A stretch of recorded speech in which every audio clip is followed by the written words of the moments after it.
Good evening, everyone, and a very warm word of welcome to each and every one of you to St. Peter's. If this is your very first time in this space, an especially warm welcome to you. If you're coming back to this space after a while, you know its joy, you know its way that it meets us where we are and transforms it. It is the work, the interior is the work of Lella and Massimo Vignelli, really dearly beloved to the religious community that worships here, but more importantly, dearly beloved to so many in the city. And to have you with us this evening as we have this conversation about light in three modernist spaces, including St. Peter's, this St. Peter's, it'll be a really wonderful, wonderful time together. I've been asked to say two things that are housekeeping. One is, if you could kindly silence your electronic devices. In the middle of some wonderful reflection, and all of a sudden, you know, your mother calls. This is, thank you. And the other is, if you could, if you're gonna take photographs, that's perfectly fine, but please don't do it with a flash, because it distracts these folks. We're so incredibly privileged to have every one of you this evening, but especially to have, in a way, I get to represent St. Peter's, which is a great gift. I certainly am not responsible for this place, but to have Nancy Olnick and Giorgio Spano from Magazzino with us. And Giorgio and Nancy, can you please stand so we can give you a round of applause for your work? Please, please, please, please. Oh, it's wonderful, wonderful gift to so many to have Magazzino just north of the city here. And then, not here yet, but we will see Christopher Rothko at some point, so a word of thanks to Christopher for being here this evening and rounding out these three modernist spaces, St. Peter's, Magazzino, and Rothko Chapel. Before we move into our panel, Marco Anelli, whose photographs really inspired this whole event. Some of you may know that St. Peter's flooded due to a city water main break back in 2021. Everything that you see here was totally removed, including the organ, which, if any of us think, you know, our kitchens are difficult to pack and move, the organ, every single piece of it was removed, was restored and brought back. And when we got the organ back, we thought we really need to take a photograph of this instrument to mark this moment in time.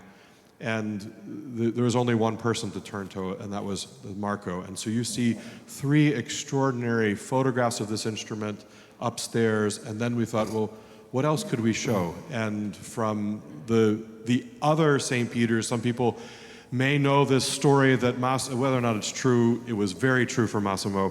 He got this telephone call asking him if he would be willing to design the interior of a new St. Peter's. And of course, probably it's Massimo's ego, but also his love of all things Italian, right? He didn't have an ego, did he, Nancy? But he thought that, of course, this was St. Peter's, Rome. And he quipped the rest of his life saying, if that had been the Holy Father on the other end of the telephone, he would have said, "Holy Father, you've got a great logo, but the rest has got to go." And so to bring those photographs from the other St. Peter's and display them in this St. Peter's, we have Marco to thank. Marco, please. Thank you so much. Hello. I'm not so used to speak in public, but I want to take this opportunity to say thank you to Jared. Thank you so much for involving me in this project. It was such a nice experience to work with you, with all your team, so thank you. Thank you, Faith. Thank you, Jacqueline. Thank you, Rebecca. And thank you also to Beatrix and Yoshi. I work also with them these pictures.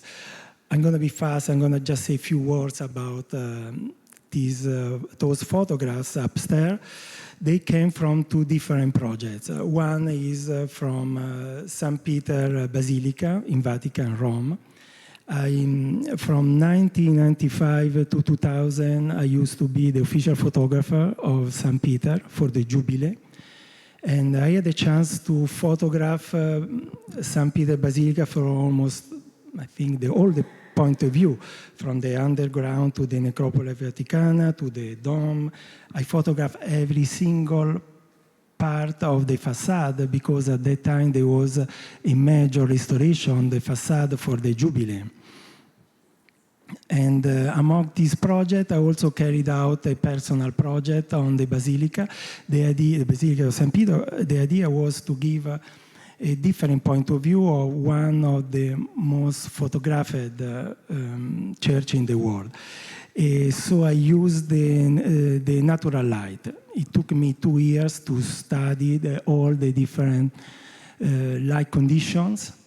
And I had the rare chance to photograph also in the empty basilica, because I photographed it mostly on Wednesday morning when the Pope Giovanni Paolo II used to hold the Mass outside in St. Peter's Square. And I can assure it's really a unique experience to walking sometimes for hours in St. Peter's. Then I gathered a selection of this picture in the book Shadow of Light in St. Peter in Vatican, which you can see upstairs, which actually is my first book. And after 25 years, here I was invited to photograph St. Peter in New York. I photographed different, from different point of view, not as many as St. Peter, at least so far, but I was particularly focused on the organ that was just restored. In this case, the goal, it wasn't to give the different point of view of the organ. I wanted to just photograph it exactly as it is. So I photographed from 3 points of view, 2 sides and 1 frontal, and I picked a cloudy day because I didn't want any sunlight, any natural light affect the aesthetic of the organ. So upstairs you can see photograph from 2 different projects in terms also of subject, of course, and technique. I photographed these organs in digital, in color. I photographed the Basilica St. Peter in film, black or white. I used to print by myself all the pictures. And the different also target. I hope you enjoyed, and now I'm looking forward to listen to you. So Kathleen, Angela, Adam, Senor Miguel, thank you so much. Marco. It's so, the images are so striking, and then if you put that in the context of what was going on in the cleaning of the Basilica, Marco, thank you for sharing those stories. We're turning to our panel now. Caitlin Watson is a longtime friend of St. Peter's, the Nevilleson Chapel. Caitlin has researched not only St. Peter's, but the development of all of Citigroup Center, and has published a number of pieces about here, specifically investigating the public spaces of Citigroup Center, of which St. Peter's is very much a public space, and in a very special way, Nevilleson Chapel. And so what a great gift, Caitlin, that you're turning your great knowledge of St. Peter's to the sanctuary this evening. And just a very, very special word of thanks for all you've done with St. Peter's over the years, but especially in helping us reflect, inspired by Marco's photographs, which capture all the light in St. Peter's Basilica, a very different space than this one, or Rothko Chapel, or Magazzino. But to invite us this evening with these great panelists who I know you'll introduce, to reflect on the formal element of light in, I guess, in St. Peter's, but also most especially in these 3 spaces. So we turn it over to you. Thank you, Caitlin.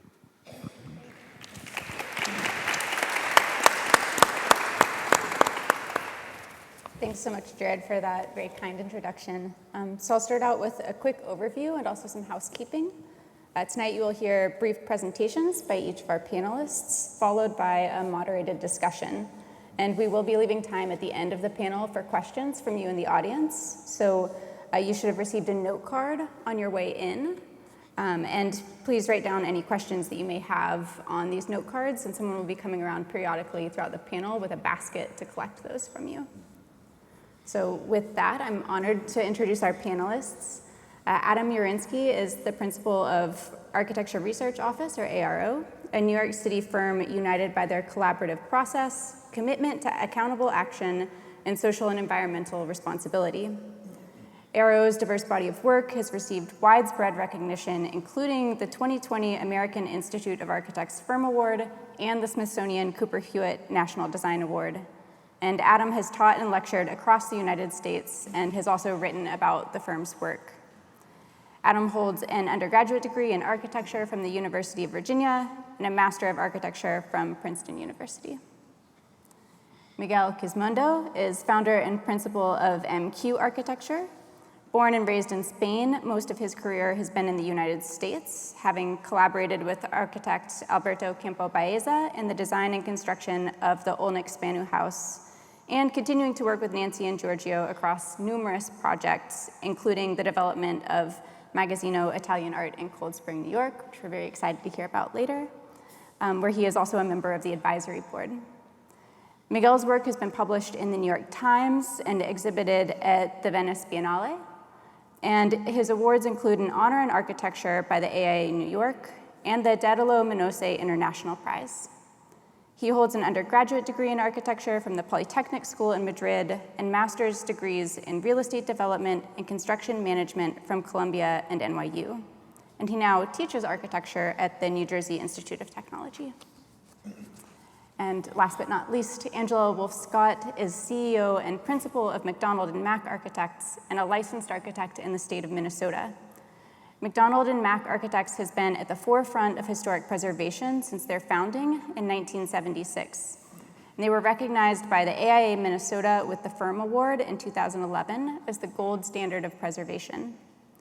As a second-generation leader of the firm and adjunct faculty at the University of Minnesota, Angela has been honored to receive the Young Architect Award from both AIA National and AIA Minnesota, and recognized on the Association for Preservation Technology Professional Recognition Program. But she is most proud of making McDonald and Mack a women-owned business. So we are so thrilled to have each of you here to talk about light in your work tonight. Light and darkness are integral to our perception of space. The physicist and historian of science Arthur Zajonc writes that the characteristics of a culture are mirrored in the image of light it has crafted. Because of this, at an architectural level, the interplay of light and shadow provides a potent source of intentionality and meaning. Marco has captured this very beautifully in his photographs of St. Peter's Basilica, which we saw a moment ago. And within the Catholic tradition, light consistently points toward the literal presence of the divine within the corporeal world, stemming from the incarnation of Christ. As a result, in Catholic architecture, profound spatial experiences often center on the potential for a bodily experience with light, which is manifest at St. Peter's through the interplay of crepuscular beams penetrating the basilica's otherwise shadowy interior, and contributing to a sense of awe in the face of divine presence. So tonight we'll unpack the role of light in shaping the architecture and experience of three modern spaces, the Rothko Chapel, Magazzino Italian Art, and St. Peter's Church, where we have the pleasure to be gathered tonight. So, Adam, we'll start with you.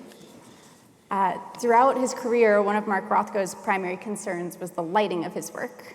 He observes that the pictures have their own inner light, and if there's too much light, a distortion of their meaning occurs. Can you give us a little background on the importance of light to the original design of the Rothko Chapel and also to ARO's renovation? Thanks, Caitlin. Well, that's a great softball way to start. I want to acknowledge Christopher Rothko, who joined us here, who's one of our clients on the project, so thank you. And could speak much more eloquently than I on this, but I will give it a go in 5 minutes to talk briefly to the topic. So this is a photograph of the completed chapel, and really, obviously, light is at the essence of the experience that one has in their building. How many of you have actually been to the Rothko Chapel? Okay, great. Well, pretty good number. Any recently, subsequent to the renovation that we did? One. Okay, good. All right, good. So the chapel, is interesting in terms of it's the product of a very unusual set of circumstances between the de Menils and Mark Rothko, and their kind of ecumenical and egalitarian vision, and his passion to connect people to his art, to connect emotion and through his art. And amazing project, and for us, the project is also about, and the chapel is both a place and a program, and a place of contemplation and spiritual connection, individual kind of contemplation, as well as social justice and action. And those are kind of, have a kind of reciprocity in the experience of the chapel. And this has played out over a little bit more than 50 years. The chapel had its 50th anniversary in 2021 through the physical chapel as a place, and of course the programming, both locally and globally, that the chapel has fostered and held in that location. The chapel was originally designed for the College of St. Thomas, University of St. Thomas, nearby by Philip Johnson, is located within a residential neighborhood, and that's really an interesting aspect of the experience. It's this coming upon the building within a residential neighborhood, granted one that the de Menils purchased all of the homes around and painted this kind of interesting gray color, but that kind of coming upon the building, what Rothko thought of as kind of a pilgrimage chapel, is really important. Our project to renovate the chapel was, I'll talk about in a second, but was part of a larger plan to help support the larger mission of the chapel through its programming and administration, but also in response to the kind of changes that have happened in the neighborhood in the subsequent 50 years, and to continue to preserve the experience of the chapel, which really begins external to the building itself. These are some principles which I won't get into, but on most, if not all, of our projects, we develop a set of project principles which help guide the design. We began working with the chapel in 2016 and are still working with them, I'll describe in a moment. But it's really all about the experience of the chapel at its core.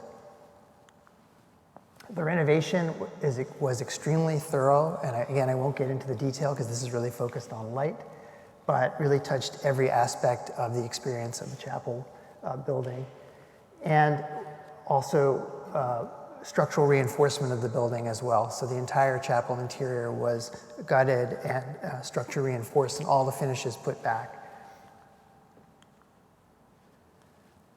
So what's interesting about the chapel is Rothko, of course, painted the 14 monumental panels that kind of define the interior experience of this place without having ever been to Houston, and created a mock-up in his studio in New York City, and then died before the paintings could be installed, but had meticulously thought through every aspect of their organization within the space, their size, and their location, but notably was not aware of the incredibly bright sunlight in Texas. And so over time, from really the beginning when the chapel opened until right prior to our renovation, daylight had always been a problem of basically glare and way too much daylight getting into the chapel, and then several different iterations of techniques to try to mitigate that, which really diminished the overall level of light and also diminished your experience of the kind of depth and materiality of the paintings themselves. So George Sexton, who amazing lighting designer based in Washington, D.C., was really the key to the lighting strategy for the building. And these diagrams I won't get into, but basically talk about the top is this kind of fall off between 10,000 foot candles of light in the harsh Texas sun, and then entering into the chapel where it's incredibly much lower light level, just to begin to appreciate these incredible paintings. And then the strategy of the renovation, which was really modulate to kind of gradually reduce the light level, even within a relatively constrained space of the building, so that your eyes can be prepared for the experience of really appreciating the paintings. So that starts on the campus itself. Nelson Berg Waltz, landscape architect, worked on the first phase and this second phase that's underway now.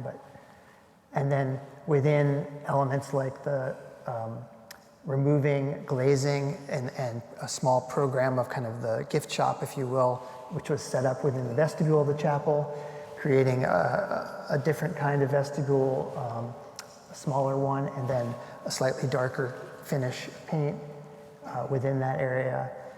The lighting strategy was tested with a 1 inch equals 1 foot model on the roof of George Sexton's Washington, D.C. office. So what was cool about this model is this tested how to filter the light to reach the walls, but to not have any glare, so have indirect light, but that would still allow for an understanding of the quality of light, daylight. And what's also cool about this is one of my partners, Stephen Cassell.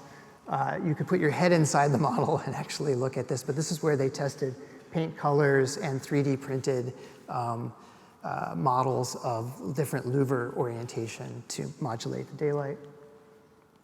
And then a full-size mock-up on site, again, to test the lighting levels, as well as integration of digital projectors, which are only used in extremely low light conditions, maybe like late afternoon in the winter or an evening event, but otherwise not a part of the experience. This is really about daylight, which was so crucial to Rothko. So the completed chapel interior you see there, image I showed you earlier. And then I won't maybe come back to this later, but basically the renovation and the welcome house is one part of the second, a larger plan, which has just started construction to build a new administration and archive building and program space to the north, as well as a meditation garden to the west of the chapel. And picking up on the theme of light, our strategy for the architectural character of these buildings is very much to create a kind of depth in the wood cladding, the color of which relates to the surrounding houses, and the beautiful, amazing live oak trees in the neighborhood, which cast this beautiful dappled light. That's the welcome house. Another view. That's the new program center in the back. Maybe I'll talk about daylight in that later on.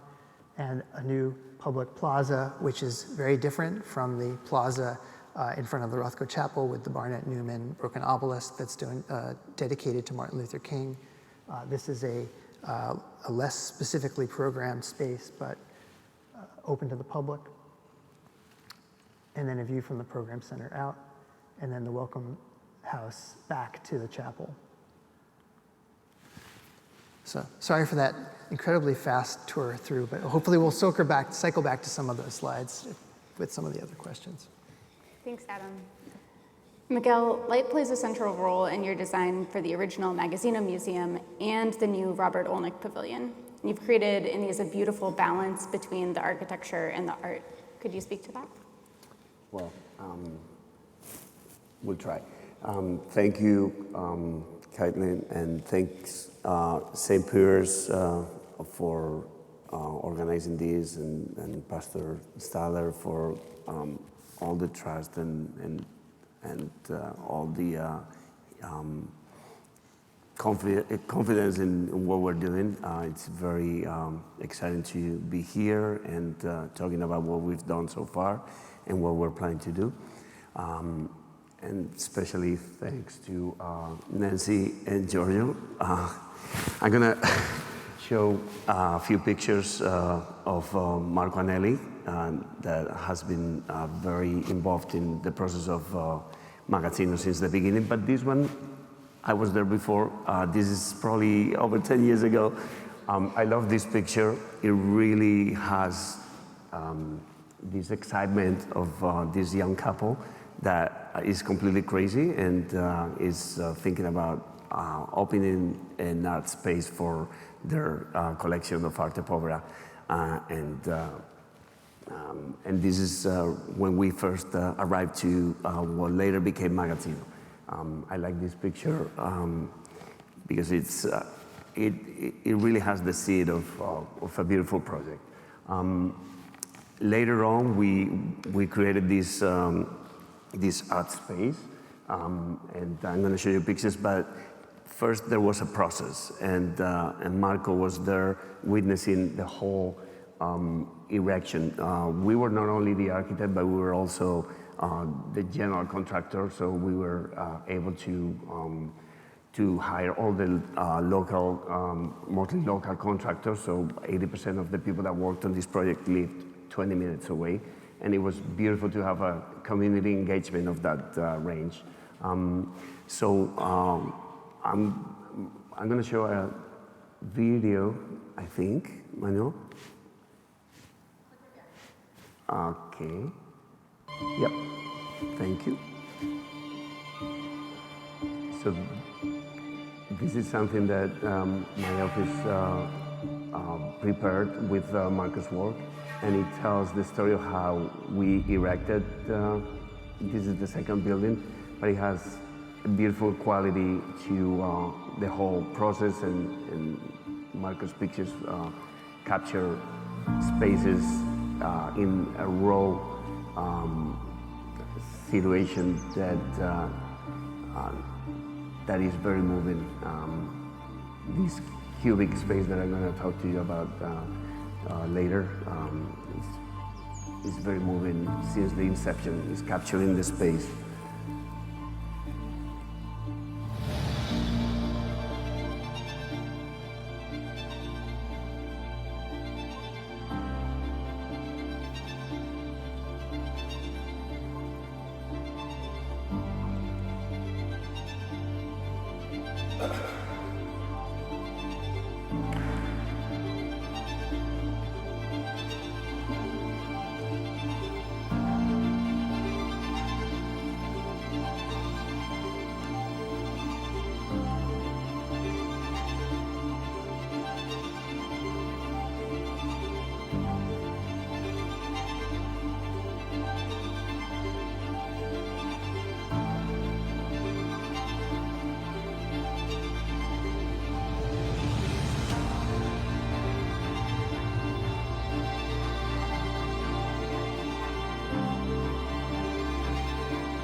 So these are pictures of the final space after years of construction. This is the original Magazzino, and basically we found this 1916 abandoned, almost abandoned building. It was an L-shaped building, and after initial conversations, we decided to double the square footage and take the opportunity of the L shape of the original building to create an inner space, a courtyard, and we did it by juxtaposition of volumes.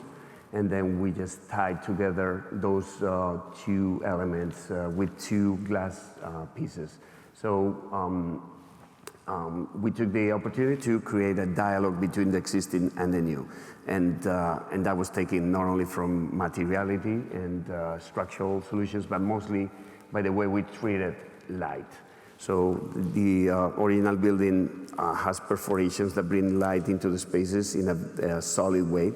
So the light wipes the rooms.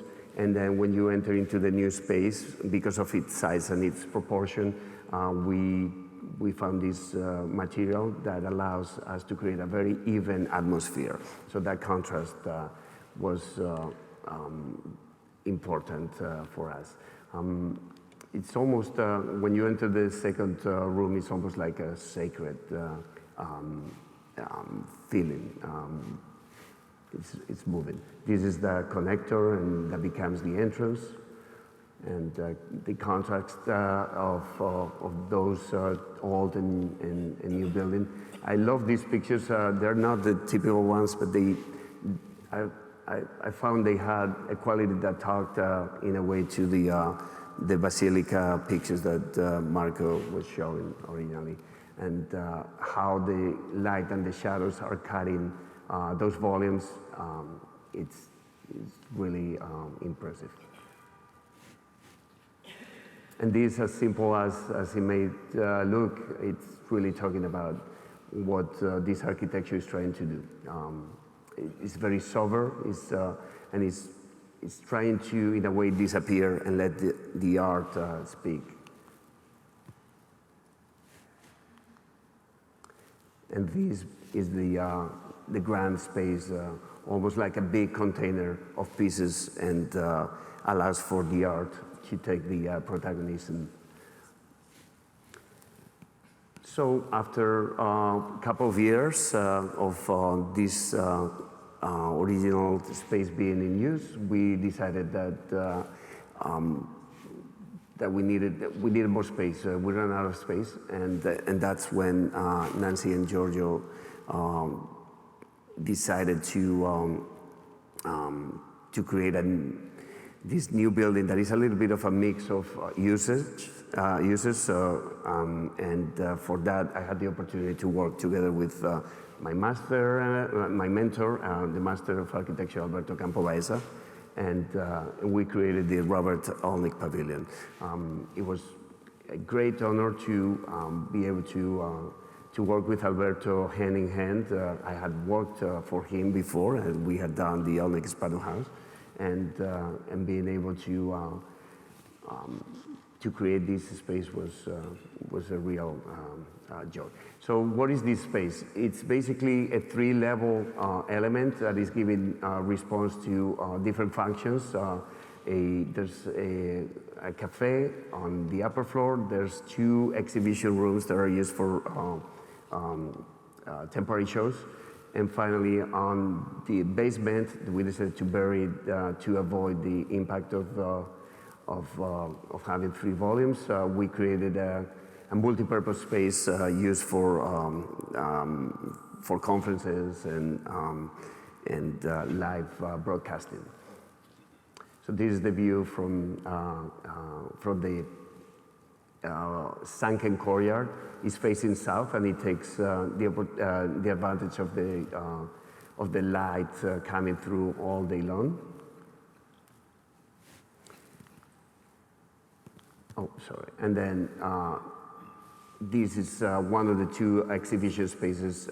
We were looking for an accent for something special, and this is what we call the isotropic room, which basically means that it has the same quality on each of the 6 sides of this space. So we created a perfect 30 by 30 by 30 feet space, a cube, and then we decided to bring the light into the space. So this light is an element that is almost talking about time. So it draws as the space gets marked by this piercing of light coming through. And in order to make it isotropic, we decided to open that opening in a sequence in all of the walls. And then that's why the floor also has to be white, right? And create this special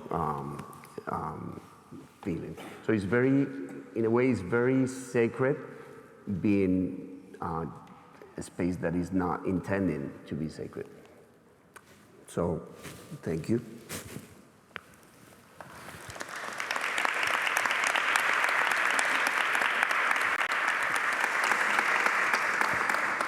Thanks, Miguel. Thank you.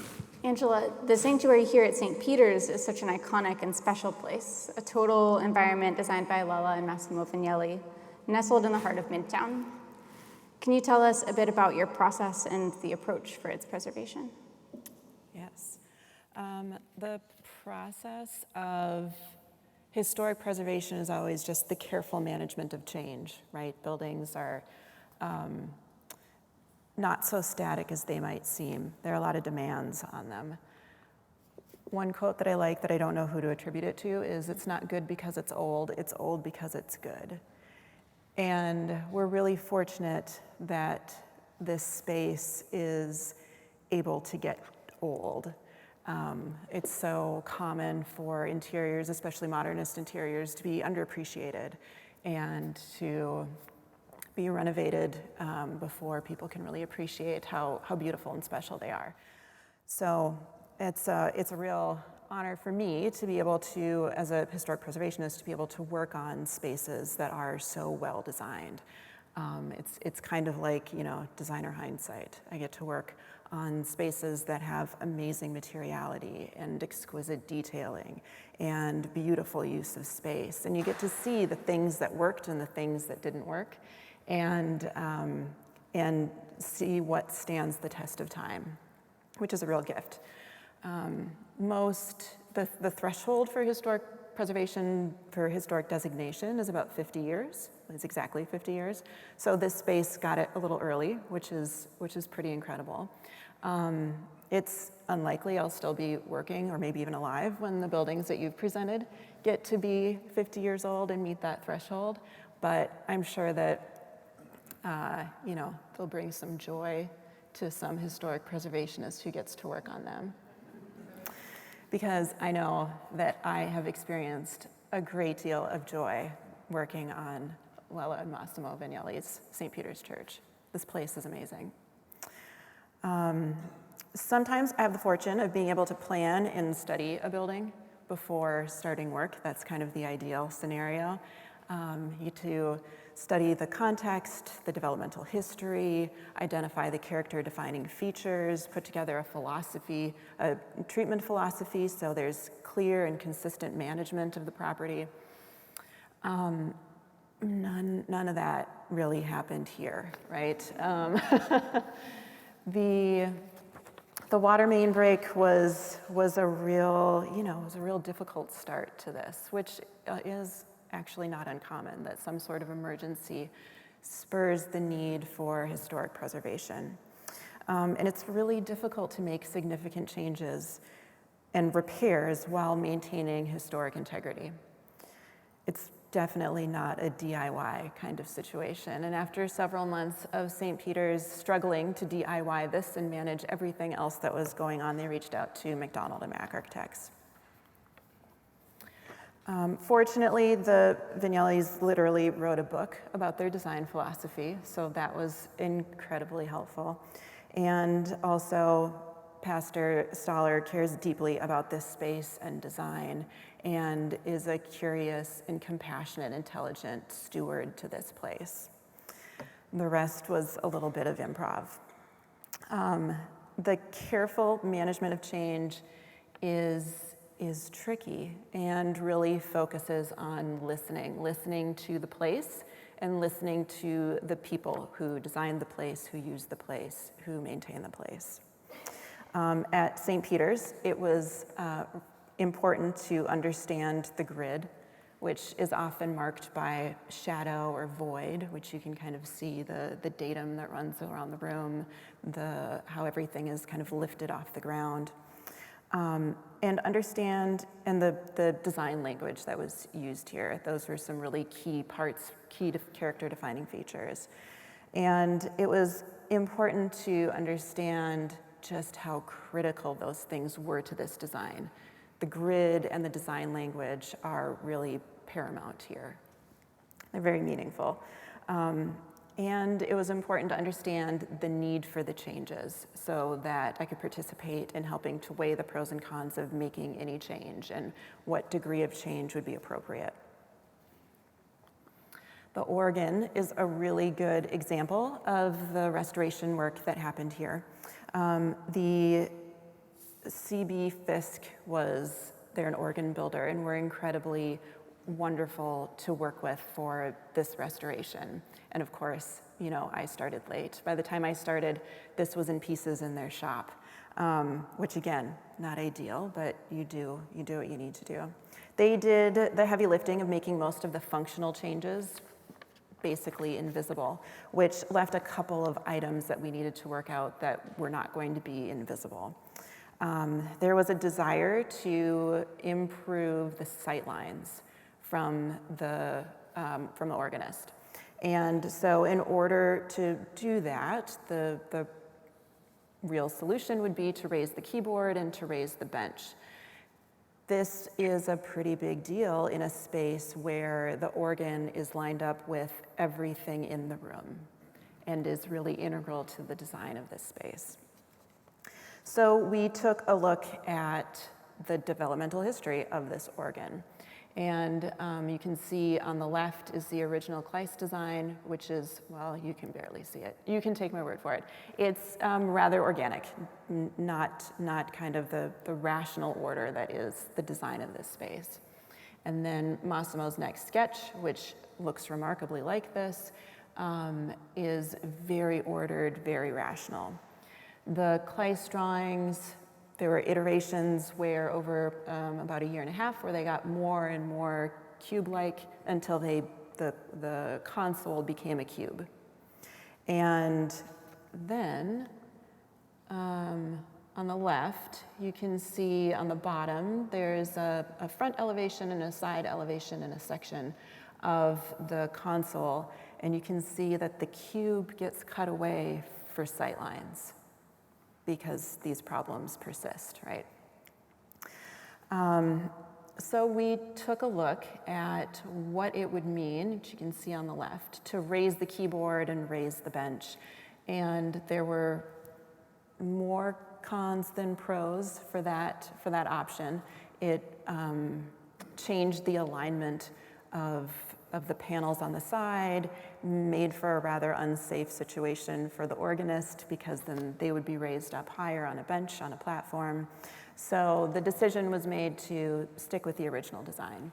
But that study that we did was really insightful, really helpful for the other work that was done on the organ.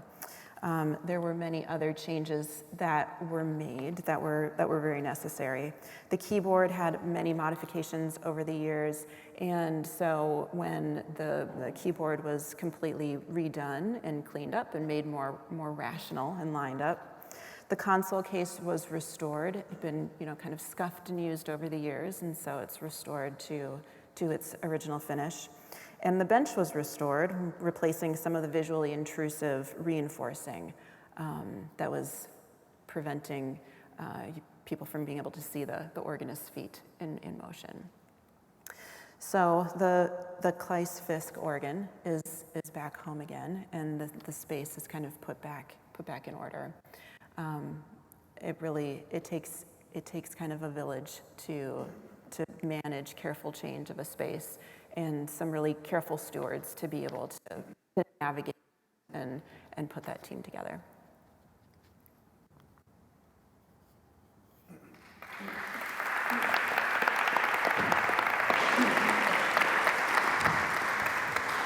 Great. And Miguel, briefly back to you. You are in the process of, also because of the water main damage, of renovating the lower level of St. Peter's.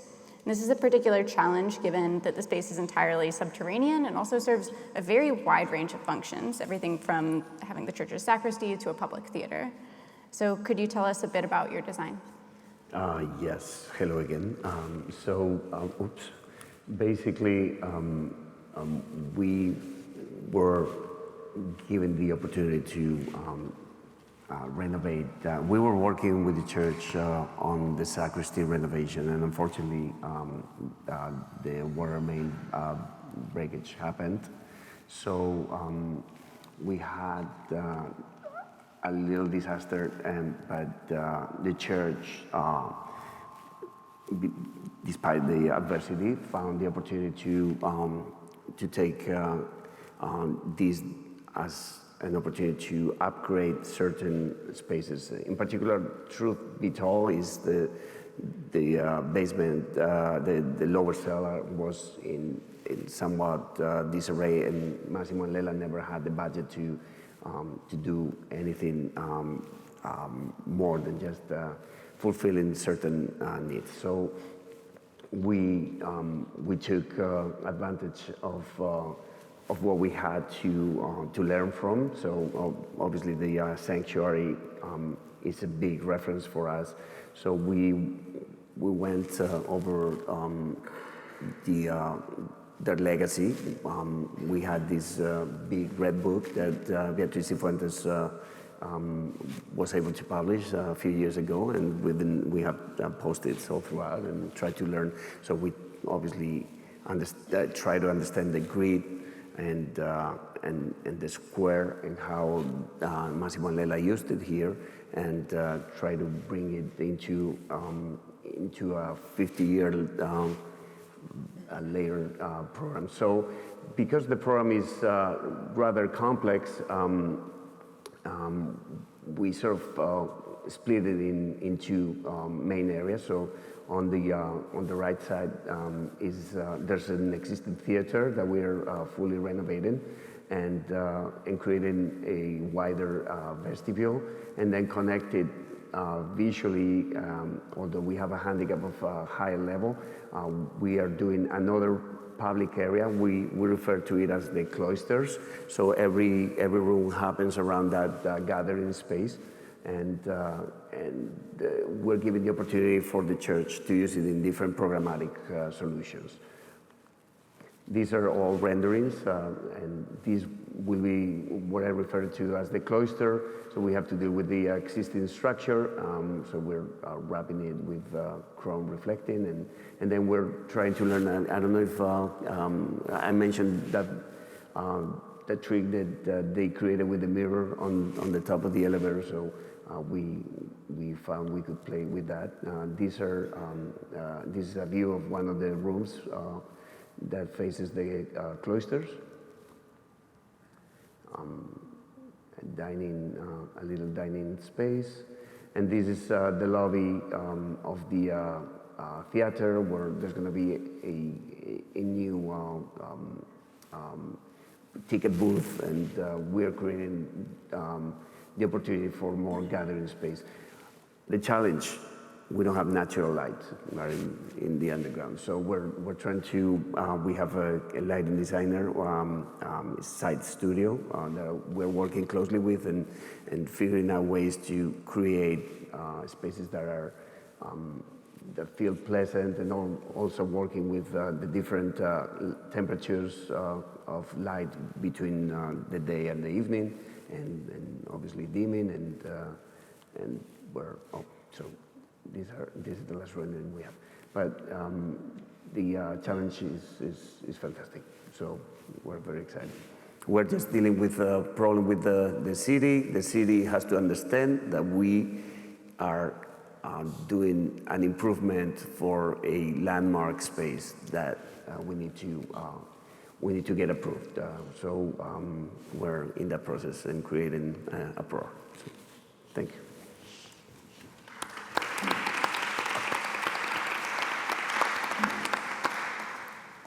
So I'm going to kick us off with a bit of a philosophical question. There are many ways that light manifests architecturally that I would argue fall generally into two categories. This is form and atmosphere.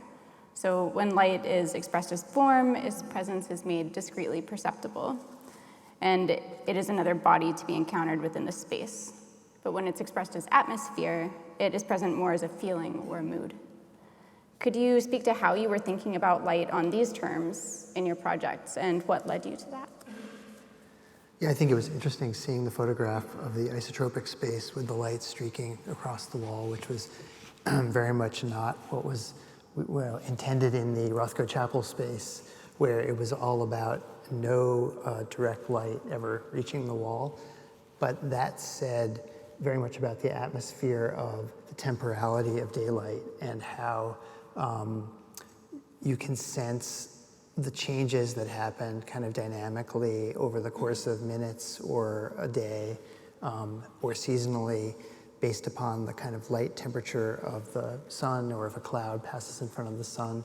So you get that connection to the outside, and especially for the chapel, where there's this kind of, Rothko Chapel, where there's this intensity of these kind of, whether you think of them as voids or windows or slightly reflective surfaces that surround you, and the only source of light being from the top, this kind of dynamic quality that activates the space, and especially, as your eyes adjust to the lower light level, is really kind of so powerful and moving, and it kind of, it's impossible to show in a photograph, but when you're there, you feel that. For sure. Maybe. Yeah, Marco could do it. Absolutely. Yeah. So the challenge in these kind of spaces in Rothko Chapel with these artistic jewels that are hosted in there. There's certain requirements in temperature and light for candle that you cannot exceed. So how do you work around those challenges? Well, you obviously have artificial light, which I think we talked about this the other day. The artificial light should be there and doing its work, but it shouldn't be noticeable. So this is an interesting design aspect. But I rewind and I go back to the first magazine, and I was talking how the contrast happens between the existing and the new. So the light, solid light that comes through those spaces or in the cube, in the isotropic room, are a poetry to passage of time, right? And you cannot, you cannot renounce to that because architecture is that. So how we solve this, you have mechanical systems, but then you have other opportunities, like when you walk into the new space in the first Magazzino, you have this very even atmosphere that barely changes throughout the day. So we were actually doing a few mock-ups and figuring out how to create a space that has the appropriate amount of light and is not damaging art. There's these products, in particular we used one fiberglass panel. You can choose from an array of percentages of light transmittance. So there's also a process, and this is part of the research that we did, and that is really what we have to do, like all those mock-ups that they did and studying the louvers. And so that's research and time. It's really interesting much of Rothko's sort of style of painting is inspired by the Venetian school of painting and the sort of washing of a layer of light across the canvas. And I think the sort of approach to lighting in the chapel was always sort of meant to be an extension of that. I think, Miguel, it's really beautiful that I think what you all did is very different. It's not so much an extension of the painting, but it's that the architecture has its own character that doesn't detract from the work itself. It's a very difficult balance to strike. Angela, what about you? Well, I work with what I'm given. And it's interesting because over the course of history, right, like St. Peter's Basilica, which I've not been given, I haven't worked on that. That'd be great though. St. Peter's Basilica was designed with natural light in mind, right? And so as architecture in the kind of the development of architecture and light, the tools that were available throughout history keep getting more and more varied. So it's not just natural light that's available now, but all sorts of light robots at our disposal to be able to design with and to use to accent and create spaces with light in so many different ways. It'll be a real treat in 50 years for preservation. Yeah, I think this is another thing that's very interesting about the Rothko Chapel, that it's really meant to be about an experience of natural light, or it feels like an experience of natural light, but what you all ended up doing is really heavily modulated. Yes, I mean, the projectors, the digital projectors, which really wash the walls, are, again, not used really on a typical day, except under very low lighting conditions. So it's very much about daylight. But the projectors, and this is technology that George Sexton had used for actually illuminating the Star-Spangled Banner at the American Museum of Natural History. And what that allowed was also creating a kind of digital image that's projected to get a gradient across the wall so that you can create a more even light. So those little rectangles under the perimeter of the skylight are mirrors that reflect the projector light to the perimeter. And then within the ring surrounding the center skylight are concealed lights that can be used if there is an event in the space. So that even when the completion of the program space that we'll be doing, that's going to be built in this next phase, there will still be certain kinds of events in the chapel, and for those, if they happen at night, there'll be artificial illumination, electric illumination used for that. But yeah, the only other thing I would say is the degree of collaboration in the contractor team and also the fabricator who created the skylight assembly was really important to achieving the outcome as well. So it was a very collaborative enterprise. Not just lighting designer, architect, and other consultants, but fabricators and makers as well.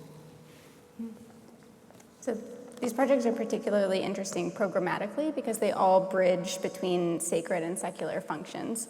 The Rothko Chapel is Catholic chapel, but sort of radically ecumenical, and host to a wide range of events. At Magazzino, I think, Miguel, as you mentioned, it's a space for art, but it does have a very sort of spiritual quality to it. And then St. Peter's is a Lutheran church, but again, hosts to a wide range of events, concerts, and everything in between. So could you speak to how that influenced your design approach, and in particular, whether the latent symbolic meaning of light in a spiritual sense influenced how you were thinking about its role or its potential role in the project? Yeah, I can speak to that a little bit. So the chapel is very much this amazing, exceptional element that sits within this kind of seemingly ordinary residential neighborhood, and that's really the essence of your encounter with it. It's something unexpected, and it's not set apart from the context. There are no steps up to it. It is very much a place that you can encounter with a kind of a directness. And so in the creation of the new architecture for the North Campus, we have really had the job of maintaining that character of the chapel within its context, and then in effect mediating between the residential neighborhood and the chapel through the architecture that we did, that both represents the kind of chapel's kind of institutional identity, but also frames the chapel in a way as a kind of special place still. But with respect to light, the program center is an interesting space in that we were very conscious of wanting to have daylight enter the space. This square, 200-person roughly multi-purpose space is the same size. You could basically inscribe the octagonal space of the chapel within it. And we decided to have a skylight along the north wall of the program space that would wash that wall with daylight, so that when you look at the glazing on the north side of the into the space on the north side of the plaza in front of the building, the space will be bright enough during the day so that your eye can really penetrate into it and see that. And so to sort of promote the continuity of public space into the building during the day. And of course at night when it's illuminated, you can see into it as well. So taking advantage of that quality of light that can create a much greater brightness than if we were using electric illumination in the space, during the day. To break that barrier between inside and outside was really important. And again, to promote the kind of collective engagement that program space will have with the community through the quality of light and how it reacts with the architecture. Yeah, I think that's really consistent with, I think Dominique de Menil wrote that the character of the chapel would give a spiritual orientation to the debates or the conversations that would happen within it. So I think it's really interesting to be able to carry that then into the new program space in a way that isn't mimicking the chapel, but still has a sort of a reverence to it. Yeah, thank you. Yeah, no, I agree. So for me, the design was always sort of controlled by this idea that we talked, especially with Giorgio. The art has to speak, and it's more important than the architecture. So perhaps because of that being in the back of my mind, I think that became a quality of the building. It tries to disappear. I think it tries to be humble, and that became actually a quality of the architecture. So you enter this space, and it's basically a stroll. It's a circle. You start and finish at the same point while you go through a sequence of different rooms that are offering different opportunities for curators or for different activities, really.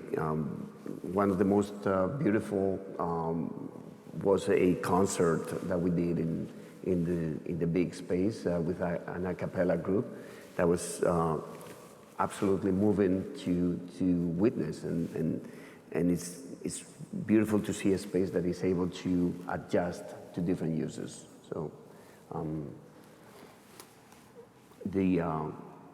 perhaps in this case was that very clean slate that gave that opportunity. I made no changes to the lighting in here. That's part of the magic of it. What's it? I think that's part of the magic of it. It's part of the magic, yeah.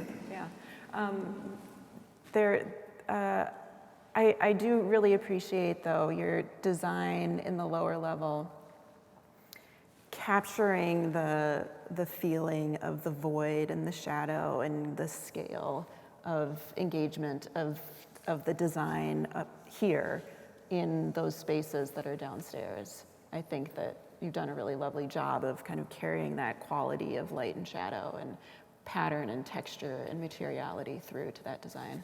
Well, thank you. I have a secret weapon. It's my associate, Juan Carlos, who has been very important in the development of the project. So Nice work. we've worked very closely, and I think, we're very eager to start.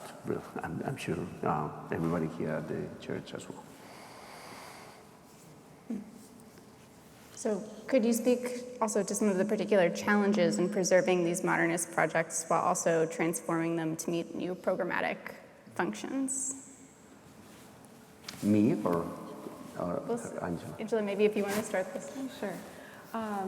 Well, I think one of the tricks in this space was cleaning things up a little. There are a lot of modifications that happened over the course of, the many years of remodeling and people not necessarily appreciating the design of the space, the holistic nature of the design, not respecting the grid. And so it was a kind of a process of peeling back some of those layers and of recreating some elements that had been missing, like the 7-foot tall speakers that are back again and recreated from the original design, and modifying some things, like the AV desk was not sympathetic to this space, and so doing a redesign of that. Just working the technology into the space by recreating or modifying some of the things that were already here. Yeah, I thought the way actually that you talked about the role of shadow and the sort of like massing of each of these objects as being integral to the design of the space and the way that Massimo and Lella were thinking about it. I think that was really beautiful. Could you speak a little bit to that and maybe the way that you all studied some of these objects and really thought about how some of that more additive pieces would contribute to the overall kind of quality of the space? Yeah, the speakers we had a collection of photographs. No one purposefully took a picture of the speakers, which was unfortunate.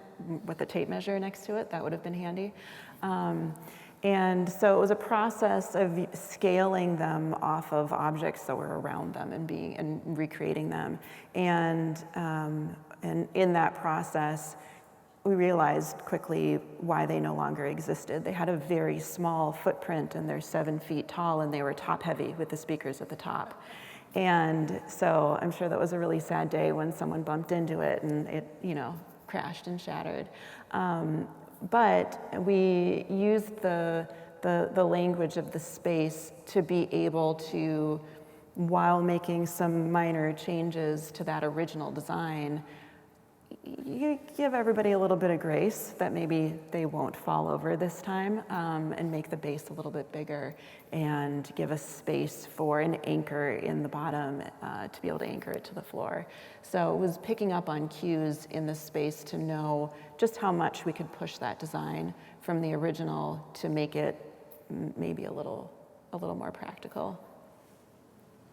I'm curious, how does it feel to tweakle something that someone like Vignelli, and in your case, like changing the, you're improving, right? But you're changing the original design. So how? I mean, it's funny, I think of, yeah, exactly. No, you have to enter it with a lot of humility and do a lot of, and it's also about taking the time to gather information, research, test alternatives, but it's this kind of, at the core of the chapel with respect to lighting is this preservation versus intent, that if we were literally preserving the skylight as it was in 1971, then the intent that Rothko had for that space would be compromised. And so I call these projects posthumous collaborations because that, like, whether it's the Judd Foundation, we restored Donald Judd's studio and house in Soho, or visitor center we're doing at Olana with the Frederick Church historic site.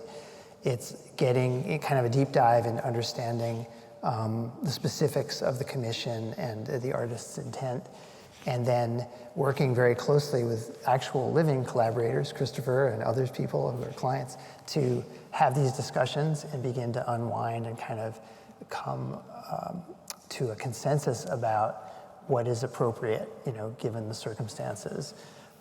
Because there's no way in certain cases to reconcile certain current requirements with the conditions that existed, 50 years ago. There's just no way to do it. So you have to make certain decisions, whether it's an exit sign, in the case of Judd Foundation, or the new kind of light diffusing assembly that we did in the chapel. And that's what's kind of exciting about it. It's highly collaborative, and it's creative, and you feel like it's in the service to a kind of vision that the artist had, which obviously is so meaningful to so many people, right? So yeah, you're obviously nervous, you don't want to screw it up, but also feel like with the team and the client, you're in a good position to come up with the right solution, or you have confidence in that possibility. Well, and you think, given the chance, they wouldn't have stopped, right? If that thing didn't work, they Right. wouldn't have stopped. They would have kept designing and iterating. Yeah. So I want to be sensitive to time. We have time for a few questions from the audience. Thank you. So how did Hugh Stubbins figure into the design of St. Peter's? Is the scrim behind the altar able to be raised? That's a really good question. Jared?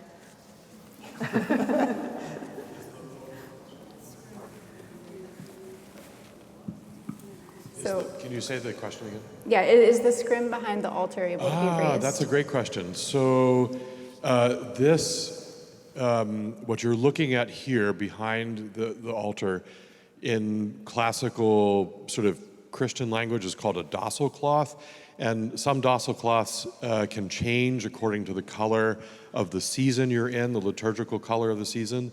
The Vignellis designed a simple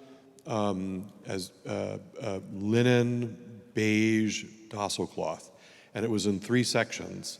It was thrown out at some point.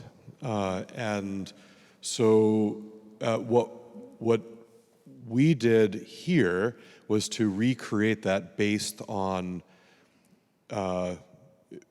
if only someone had put like the tape measure next to it, right, Angela? So, and then, but a church doesn't really need one all the time. And so we also have a weaving, so that this can come down, and we have a weaving by Anne Sherwin-Bromberg called Ascension. It's really stunning. And then for the 150th anniversary of the Congregation of St. Peter's, not this building, the Congregation of St. Peter's, Massimo designed a hanging actually from the very top of the clear story here all the way to the very bottom. And he had a gigantic St. Peter's cross right in the middle with 150 over top of it. And then he said to me, Jared, you also have the logo for the 175th anniversary of the church. And so we subsequently have made another one of those without the 150, and so we have a variety of them that can sort of complement this space. Just one final little tidbit. It was interesting. Those of us who have worked with Massimo know that he was very fast, and he also had this exceptional memory of things. George and I, we were talking about this earlier.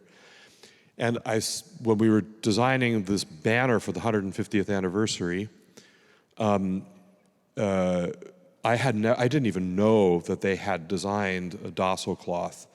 And it was only later that I put these pieces together. So we're sitting at his table, and he says, "This is what we're going to do, blah, blah, blah." And he put these little scrolls, in a way, on the bottoms of this banner. I thought, well, that's really curious. Why would he do that? It almost feels like a little extra.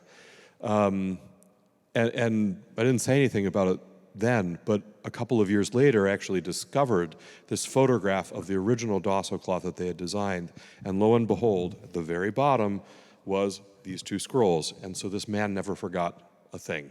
So we have a variety of them, some of them Vignelli designed, some of them sort of remaking Vignelli things, the Anne Sherwin-Bromberg piece. And so it can have a variety of things back there. And then I can actually speak to the question about Hugh Stubbins. So Hugh Stubbins Associates was the Boston-based firm that designed both St. Peter's and City Corp Center and the plaza outside. And Easley Hamner was the project architect from Hugh Stubbins for St. Peter's. So he really did the building, the massing of the building, the shell of it, and the Vignellis came in and did the interior of the space. So there's really a collaboration there between the two, the architect and the Vignellis. So next question. Is there Vignelli influence in Magazzino's construction? Massimo is everywhere in our lives. I actually had the honor to meet Massimo and Lella Vignelli, like 18 years ago, maybe. I remember the first time I heard about the Vignellis was with Alberto before I met Nancy and Giorgio. And Alberto always talked about their work, and not only the subway diagram, but he always quoted oppositions, and he's copied that design a lot in his publications that he does in Madrid with the School of Architecture. So I remember I met Massimo and Lella at Stella's bar mitzvah. We sat at the table, and Massimo spent all evening dancing with the go-go girls, and I think he had a little heart overexcitement, and ended up at the hospital the next day. And I was like, who's this guy? He's like amazing. He's like so, like he's a legend, and he's so human and full of life. And then while we were working on the Old Nick Hispano house, every time I got back to work on a Monday, and Giorgio was like, "Oh, we're gonna change this. We're gonna change that." It was then I found out Massimo and Lella had been at the house with them, and they had given some feedback. So I would say yes, they've always been very present in a way or another, and of course it's someone that you want to imitate in ways. Massimo introduced us to Alberto. That's right. Yeah. Thanks to Massimo Vignelli, we're This is who you have to build your house. We were in a log cabin from 100 years old, and he came and he said, no. Yeah. But gave us the book of Alberto and said, this is what you have to do. So if not for that, then really, Dedicated to Massimo. When he gave me the book, he said, this is, you should take it. So, shame on him. You give me a book that has been dedicated to you. He said, no, I'm not giving to you. I'm lending to you. And when the project is finished, then you give the book back to me. And that is the true story. That's how it all started, right from that book. so if not for Massimo, then no Magazzino as we know it. And I think that is a beautiful thread between these projects. So with that, sensitive to time, I'll turn it over to Thank you, Caitlin. Thank you, Adam. Thank you, Miguel. Thank you, Angela. Thank you, Marco. And thank you, our remarkable leader, Pastor Jared Stoller. I'm Andy Wörterly. I am a member of the board of the Arts and Architecture Conservancy here at St. Peter's, and one of the chairs of the campaign for the future. We are so pleased to have you here with us this evening. And I just wanted to tell you that our campaign for resources to actualize all of this vision is very active. We are currently raising funds to activate a $250,000 matching grant from the National Fund for Sacred Spaces. The deadline is September of 2024, so it's hard to think about September as we approach Memorial Day and the summer, but it will be here before we know. And this is a special summer for me. I turned 50 in July. I'm so reassured to know that restoration, good lighting can go so far. I will think carefully before attempting to lift any platforms as we go. But so in 1974, I was dedicated or baptized, and I say that because this summer will go by so quickly for our fundraising goals. So it would be so much better if you are all able and inspired to contribute, that you do that over these next 6 days, and we go into summer for Memorial Day, and we can just take the summer celebrating that, done with our fundraising before September. We are so glad to continue this evening with the reception in the living room space that is on this level, the other side of the red doors. I want to highlight 3 opportunities. You can, on this level, delve deeper into the sanctuary with Angela Wolf-Scott, or visit the Vignelli Legacy exhibition next door in the living room. Upstairs on the street level, you can see Marco's photo exhibition in the Narthex Gallery, or please see the Nevilleson Chapel before you leave. If you haven't seen that, at least stop for a glimpse. It's remarkable. If you'd like to visit the lower level 2 to see the flood damaged spaces that Miguel and his team are transforming into the Center for Community, Arts, and Culture, we ask that you meet at the elevator at 8:45 and go see that space. It's in between what it was and the amazing space that it will be. So get to see that while we're in this moment. As you leave this evening, please leave your name tag in one of the baskets at the door. And thank you again. Have a great night.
course, thank you.